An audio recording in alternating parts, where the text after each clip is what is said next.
देख रहे हैं कहानी कुर्सी की। मैं हूं सौरभ शर्मा, हर्षवर्धन त्रिपाठी जी, विजय त्रिवेदी जी और राहुल महाजन जी स्टूडियो में हमारे साथ हैं। आज शाम होगा एशिया कप में भारत पाकिस्तान का दूसरा मुकाबला। बड़ा हाई वोल्टेज मुकाबला होगा। ये सुपर 4 स्टेज है और इसमें होने वाले मुकाबले के लिए एक तरफ जहां टीम इंडिया बहुत हाई कॉन्फिडेंस के साथ, बुलंद हौसलों के साथ उतरेगी, तो वहीं पाकिस्तान फिर कुछ शर्मिंदगी महसूस करते हुए टीम इंडिया के सामने आएगा। उसकी बहुत सारी वजह है।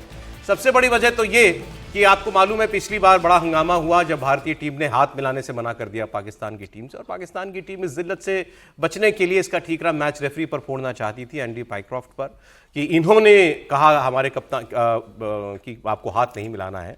बहुत टेंट्रम्स थ्रो किए कि हम मैच नहीं खेलेंगे अगला यूएई के साथ जब तक इनको हटाया नहीं जाएगा। हुआ गया कुछ नहीं। आईसीसी शिकायत की, आईसीसी ने कहा रहेंगे तो यही। फिर उसके बाद एंडी पाइक्रॉफ्ट की इनकी टीम मैनेजमेंट से कुछ मीटिंग हुई। एंडी पाइक्रॉफ्ट ने यह कहा कि भाई मुझे जो कम्युनिकेट करने के लिए कहा गया था मैंने वो कह दिया, और ये मिसकम्युनिकेशन है और कुछ नहीं है। तो एक मौका मिल गया पाकिस्तान को, ये कहिए कि अब अवसर मिल गया कि चले हमारी बात भी रह गई। एंडी पाइक्रॉफ्ट ने सफाई दे दी। हालांकि उन्होंने उसको कहा कि उन्होंने माफी मांगी, एंडी पाइक्रॉफ्ट ने कोई माफी नहीं मांगी थी।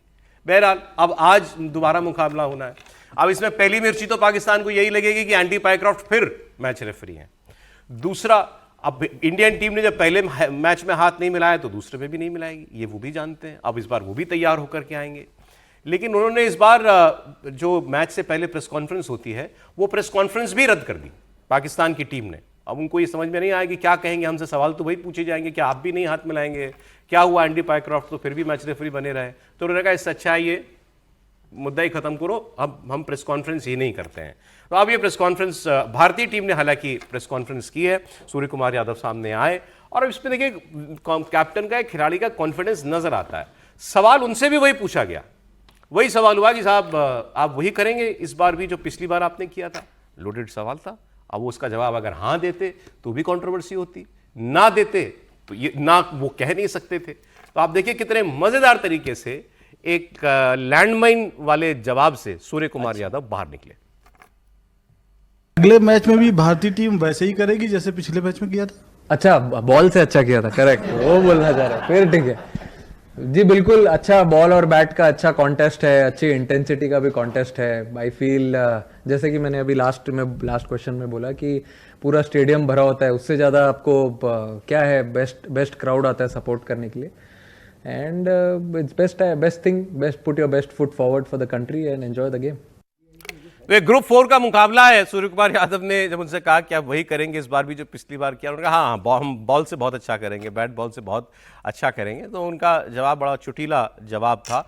लेकिन अगर क्रिकेट की बात करें तो दोनों टीमों के बीच में कोई तुलना नहीं है, कोई कंपैरिजन नहीं है। भारत ने अभी पिछले एक मैच में अपनी पाकिस्तान के मैच के बाद एक बिल्कुल डिफरेंट टीम उतार दी जिसमें बहुत एक्सपेरिमेंट किए। वो मैच बड़ी आसानी से भारत जीत गया।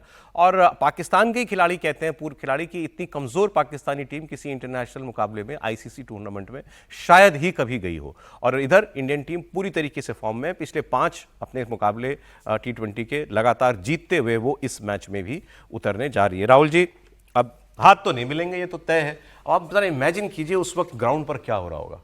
देखिए, एक तो पाकिस्तानी जो, वैसे ही पाकिस्तान में टीम भी क्यों, पाकिस्तानी मिसकम्युनिकेशन का चैंपियन है। अच्छा, उसने जिस तरह से वो स्टिंग ऑपरेशन बनाया, वीडियो बनाया और उसके बाद उसको जारी हाँ, किया, मैच रेफरी से मीटिंग का वीडियो बना लिया था, और उसके बाद कहा कि मैच रेफरी ने जो है वो माफ़ी मांगी, उसमें ऑडियो नहीं था। उसके बाद अपनी उन्होंने कहानी गढ़ दी, और उसके बाद जो आईसीसी ने उसे झाड़ा, वो सब जो है देश की जनता ने देखा है। और दूसरा, इससे समझ आता है कि पाकिस्तानी मेंटेलिटी जो है ना वो उसी तरह की रहेगी। वो ऑपरेशन सिंदूर के दौरान हो, वो मैच के दौरान हो, या किसी भी दौरान हो, वो हमेशा मिसकम्युनिकेशन और इस तरह के टेंट्रम थ्रो करेंगे। लेकिन आईसीसी ने साफ कर दिया, अगर आपको बाहर जाना है तो इतने करोड़ रुपए देने पड़ेंगे।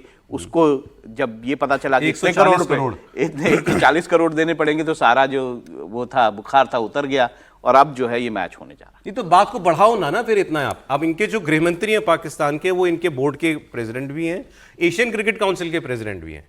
उन्होंने ये धमकी जारी की थी कि हम मैच ही नहीं खेलेंगे, अगला मैच ही नहीं खेलेंगे, हमारी बेइज्जती हुई है और मैच रेफरी को हटाओ। कुछ नहीं हुआ, जिसे कहते हैं थूक के चाटना, वो पाकिस्तान को करना पड़ा। अब खींच में प्रेस कॉन्फ्रेंस रद्द की है। पाइक्रॉफ्ट साहब बने रहेंगे मैच रेफरी। सर, मुझे था कि अभी वाली प्रेस कॉन्फ्रेंस तो कर ही लेते, बाद में क्या करेंगे मैच के बाद। हालांकि मैच में बोलना नहीं चाहिए, खेल हाँ में कुछ भी हो जाता है। सकता है, लेकिन प्रेस कॉन्फ्रेंस। और आपने कहा कि क्रिकेट के मैदान में कमजोर टीम है, तो युद्ध के मैदान में मजबूत टीम है पाकिस्तान की। सही वो तो सब जगह ही कमजोर टीम है, किस तरह से हो रहा है। और अब सामान्य होना चाहिए, मैच को मैच की तरह से खेलना चाहिए, जो पाकिस्तान को भी अब देख लेना चाहिए।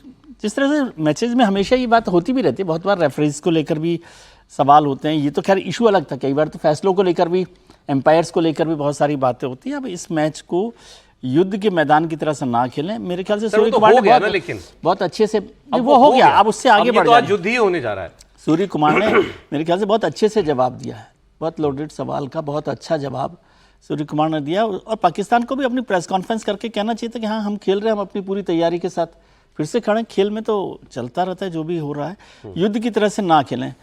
ठीक है। और क्योंकि भारत ने भी युद्ध की तरह से नहीं खेला है, हम लोग तो युद्ध की तरह से देख रहे थे इसको, मैच को। लेकिन अब भारत ने भी जब क्रिकेट को खेल की तरह से ही देखा है मैदान में, तो खेल की तरह से खेलना चाहिए। मैं इसमें समझता हूँ कि अब इस पर और विवाद नहीं होने चाहिए। लेकिन जो सर भी विवाद होगा- हो रहा है, विवाद अभी भी हो रहा है, और वो हमारे देश में हो रहा है। अब मैं आपको एक और बयान सुनाता हूँ। टीएमसी के नेता हैं, सांसद भी हैं मेरे ख्याल से, कीर्ति आजाद जी। कीर्ति आजाद साहब। पूर्व भारतीय क्रिकेटर हैं, इंटरनेशनल क्रिकेटर हैं।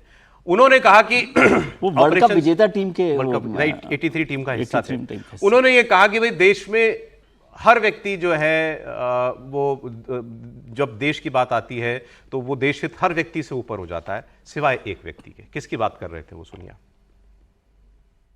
प्रधानमंत्री ने कहा कि ऑपरेशन सिंदूर चल रहा है, युद्ध जारी है, और पाकिस्तानियों के साथ आप चश्मा पे दूर कर रहे हो।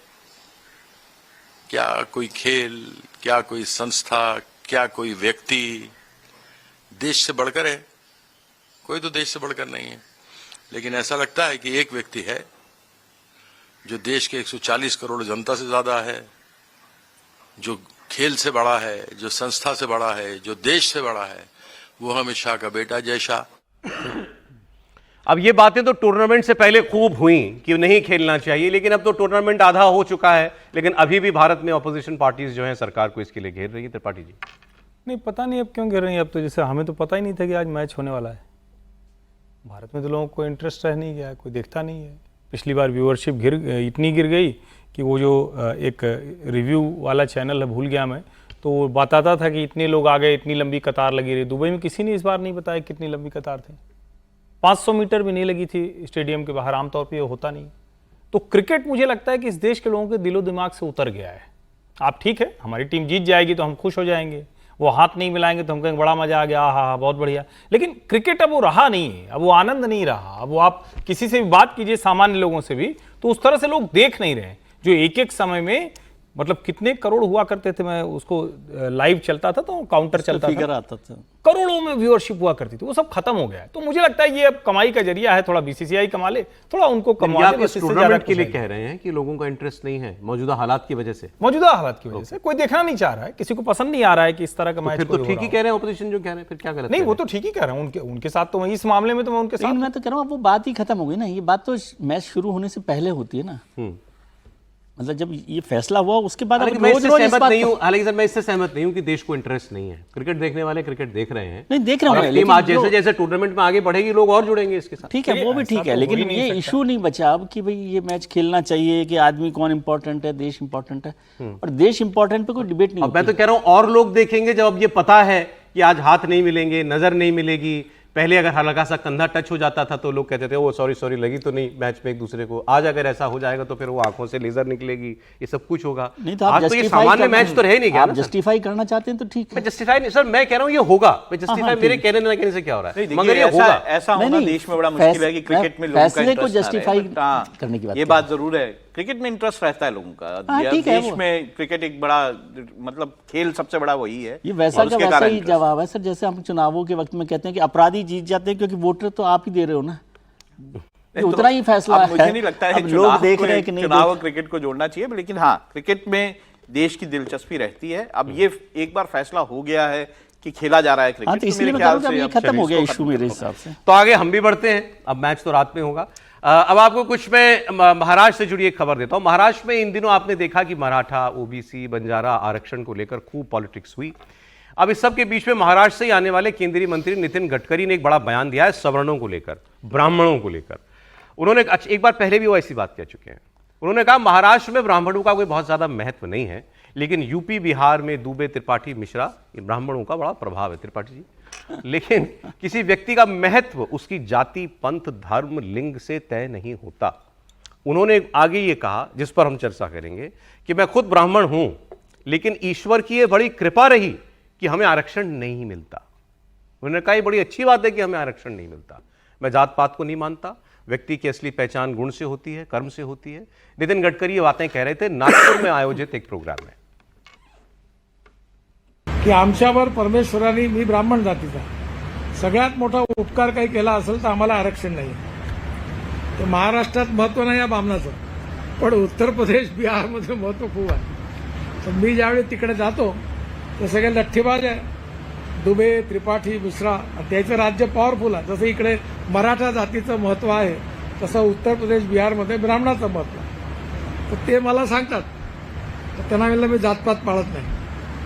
पण एक गोष्ट माझ्या लक्षात आली की कोणीही माणूस हा त्याची जात, पंथ, धर्म, भाषा आणि सेक्सने मोठा नाही आहे, हा त्याच्या गुणांनी मोठा।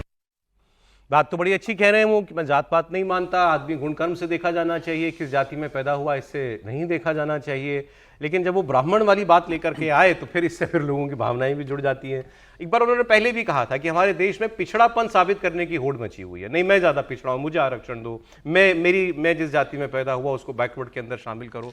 उन्होंने कहा ये होड़ खत्म होनी चाहिए। मुझे तो इसमें कोई उनकी बात में ऐतराज वाली बात नहीं दिखी त्रिपाठी जी। नहीं, इसमें तो कोई ऐतराज वाली बात है नहीं। और ऐतराज वाली बात क्या है, उसको कहें कि राजनीति जो कर रहे हैं उसको समझने की जरूरत है। नितिन गडकरी भारत के इतिहास में सबसे लंबे समय तक राजमार्ग और सड़क परिवहन मंत्री हो गए, लेकिन उनको लगता है कि उनका महत्व है नहीं। उनको लगता है कि जिस महाराष्ट्र से वो निकले, और शायद उनके मन में भी कोई रहा होगा कि वो मुख्यमंत्री हो जाए, लेकिन तब तक उनको लगता था कि चूंकि ब्राह्मण यहाँ है नहीं, कम है, तो कोई मुख्यमंत्री नहीं हो सकता। आज ब्राह्मण मुख्यमंत्री है, लेकिन नितिन गडकरी नहीं है। आज महाराष्ट्र का मुख्यमंत्री ब्राह्मण है, लेकिन नितिन गडकरी नहीं। आज केंद्र में सरकार चल रही है, लेकिन उसमें नितिन गडकरी की कोई महत्वपूर्ण भूमिका नहीं है। और जब वो कहते हैं कि उत्तर प्रदेश में फलाना फलाना फलाना सरनेम का बड़ा प्रभाव है, तो आखिरी बार उत्तर प्रदेश में ब्राह्मण मुख्यमंत्री कब हुआ था, जरा बताना चाहिए। मतलब कोई तो बात तथ्य पे आनी चाहिए ना। क्या गडकरी जी के अंदर कोई कुंठा या हीन भावना है, जिसको बार ब्राह्मण ब्राह्मण कह के मैं ब्राह्मण हूं? कई बार आदमी अपने को क्यों कुछ कहने लगता है जिससे सामने वाला ना बोले? क्या ऐसा कुछ उनके अंदर कोई हीन ग्रंथि आ गई है क्या? और ये तो बड़ी अच्छी बात है, ये तो वहीं खत्म कर देना चाहिए थी। इसको बोलने की क्या जरूरत थी? उत्तर प्रदेश का संदर्भ लाने की क्या जरूरत थी? महाराष्ट्र में कोई महत्व नहीं ब्राह्मणों का, इसको कहने की क्या जरूरत थी? वो तो सीधे सीधे एक लाइन में कहते कि किसी को भी जात पात के आधार पर कोई भेदभाव नहीं करना चाहिए, और मैं नहीं करता हूं। लेकिन उन्होंने ये तो कहा नहीं। तो एक तरफ उनकी पीड़ा है, राजनीतिक कुंठा है, वो ज्यादा दिखती है। और बार बार जब उसको ये बोलते हैं तो लगता है कि अब कुछ ज्यादा ही घर कर ये अपनी जो बार बार वो कह रहे हैं, 2 बार उन्होंने 2 बार कह चुके हैं कि महाराष्ट्र में ब्राह्मणों का तुम्हारा दबदबा नहीं है, तो वो अपने आप कह रहे हैं, वो अपनी व्यथा बता रहे हैं। वो व्यथा बता रहे हैं और एक तरह से कोशिश भी कर रहे हैं, जिसको बार बार कहा जाता है ना, कुछ थोड़ा सा सुलगा दें, चिंगारी लगा दें। सर ऐसा है क्या? नहीं, ये तो सारी राजनीति की बात त्रिपाठी जी ने कर दी, लेकिन उन्होंने कहा कि ऐतराज नहीं। मुझे तो ऐतराज है। बताइए। क्योंकि ये क्या है कि जाके पैर न फटे विवाही, वो का जाने पीर पर आई। ये ब्राह्मण होकर जाति आरक्षण पर ये कहना कि आरक्षण नहीं होना चाहिए, गुण व्यक्ति की काबिलियत है, वो ठीक बात है, दिखने में अच्छी लगती है। लेकिन उस समाज के बारे में आपने या तो समझा नहीं है या महसूस नहीं किया उसको कि जिसको उन्होंने ये थोड़ी का आरक्षण नहीं होना चाहिए सर। नहीं, ये यही बात कर रहे हैं। जब बार बार आप कहते हो कि काबिलियत पर सबसे बड़ा महत्व है, तो इसका मतलब क्या है? इसका मतलब आपको नहीं पता कि वो जो समाज है वो क्या लड़ाई लड़ रहा है। जो मोहन भागवत कह रहे हैं सर संचालक कि भाई हम तो 200 साल भी इसको साथ देने के लिए तैयार हैं, क्योंकि इस बात को जब तक नहीं समझेंगे, या तो उन्होंने मोहन भागवत जी को नहीं सुना या बाला साहब देवरस को भी नहीं सुना। बाला साहब देवरस की 1974 की बसंत व्याख्यान माला सुन लें एक बार, समझे? जातिगत आरक्षण को केवल एक किसी ग्रुप को, समाज के एक हिस्से को आरक्षण देने से नहीं जोड़ना चाहिए। आपको उनकी सामाजिक स्थिति, ये आपने जो टॉपिक छेड़ दिया ना, मेरे पास 1 घंटा तो मैं बहस कर लूं आपसे। ये क्या नहीं, ये एक इशू हो गया है ये देश के अंदर।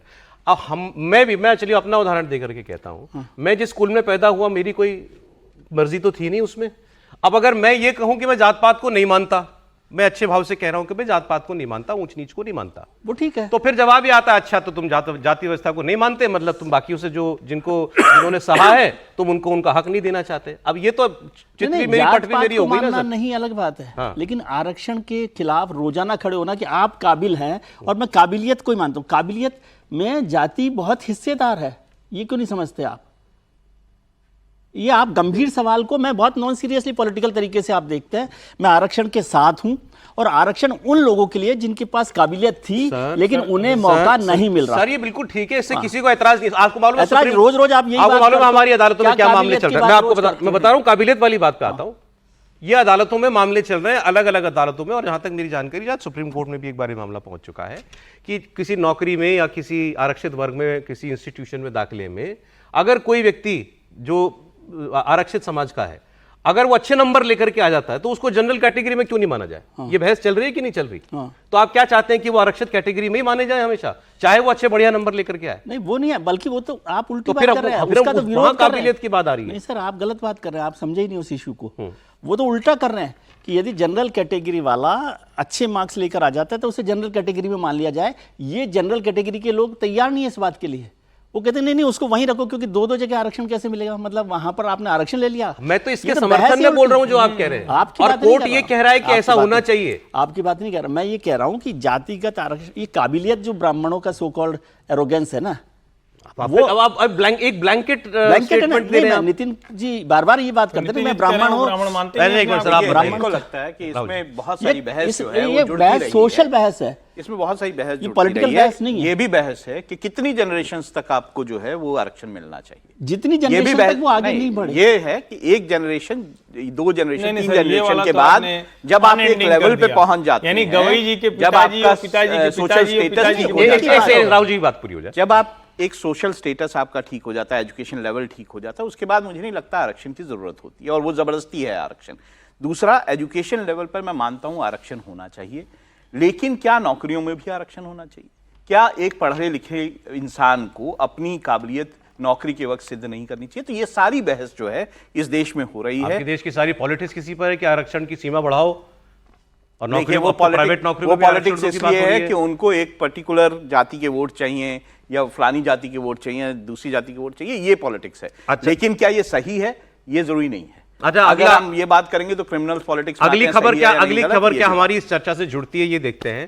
देखिए, भारत में जेनजी क्रांति का ख्वाब बहुत से लोग देख रहे हैं। राहुल गांधी ने भी कहा कि जेनजी देश को बचाएगा। अब कुछ चुनाव के नतीजे आए हैं, स्टूडेंट इलेक्शंस के नतीजे आए हैं।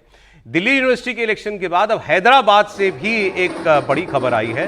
दिल्ली यूनिवर्सिटी में एबीवीपी की जीत हुई, हैदराबाद यूनिवर्सिटी में भी एबीवीपी ने परचम फहराया है। और यहां बड़ी बात यह है कि हैदराबाद विश्वविद्यालय के छात्र संघ चुनाव में एबीवीपी ने सारी पोस्ट जीत ली, यानी जितने पैनल में जितने लोग थे हर पोस्ट के लिए सब जीत गए।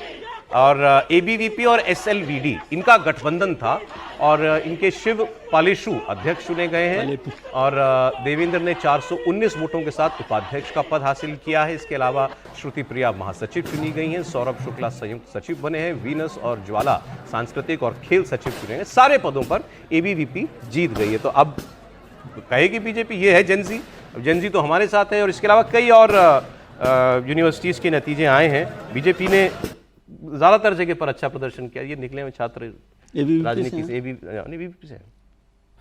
नहीं, मैं तो खैर एबीवीपी में रहा ही हूँ छात्र जीवन में। हैदराबाद की जीत क्या बता रही है? लेकिन ये वाला थोड़ा अलग से बात करना चाहिए। दिल्ली यूनिवर्सिटी तो देखिए, यहाँ तो बस सीधा मसला है कि एनएसयूआई एबीवीपी, कभी वो जीत जाते थे, कभी ये जीत जाते थे। पिछली बार वो छात्र संघ अध्यक्ष हो गए थे एक, और वो जीत गए 2। लेकिन आप इस समय का देश का मानस समझिए। बार बार राहुल गांधी कह रहे हैं कि जेनजी, और ये प्योर जेनजी है। वैसे तो मैं मानता हूं कि ये शब्दावली भर है। हर वक्त जो नया वाला वर्ग होता है वो सबसे ज्यादा विद्रोही, सबसे नए प्रयोग वाला, सबसे ज्यादा परिवर्तनकारी, वो सब करता है। इस वर्ग में कहां कहां जीत रहे हैं?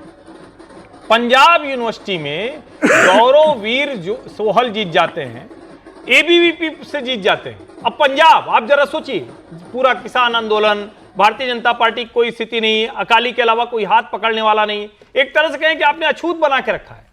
अकाली ने भी साथ छोड़ दिया, वहां पंजाब यूनिवर्सिटी में अध्यक्ष जीत जाता है।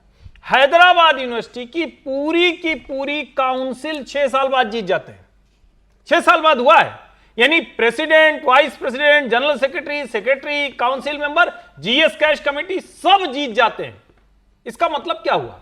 और वैसे तो ये हैदराबाद में जो अभी शासन कर रहे हैं रेवंत रेड्डी जी, वो भी ऐसे ही एक दिन परिषद का झंडा उठा के घूमते थे। आज वो कांग्रेस के मुख्यमंत्री हैं जी। लेकिन इसका मतलब ये हुआ कि जो इसको कहते हैं जिस टेरिटरी में जो ये वाला विचार है वो घुस नहीं पाता था, वहां का नौजवान भी कह रहा है कि नहीं नहीं हमें अब उसी रास्ते जाना है। ठीक है। और ये राहुल गांधी के लिए सचमुच चिंता की बात है। उनको इशारा मिल रहा है, उनको समझना चाहिए, लेकिन वो समझने को तैयार नहीं। नौजवान उनको बार बार एक तरह से कहे कि चेता रहा है, समझा रहा है। चलिए ब्रेक लेते हैं, ब्रेक के बाद में लेफ्ट हारी है, उसमें कांग्रेस का बहुत ज्यादा कभी जोर रहा नहीं है। वो कह रहे हैं कि मतलब 6 साल से ये जो है वर्जिन टेरिटरी थी एबीवीपी के लिए, कभी नहीं यहां पर आई। ये ज्यादा इंपॉर्टेंट है डूसू के चुनाव से एबीवीपी की जीत।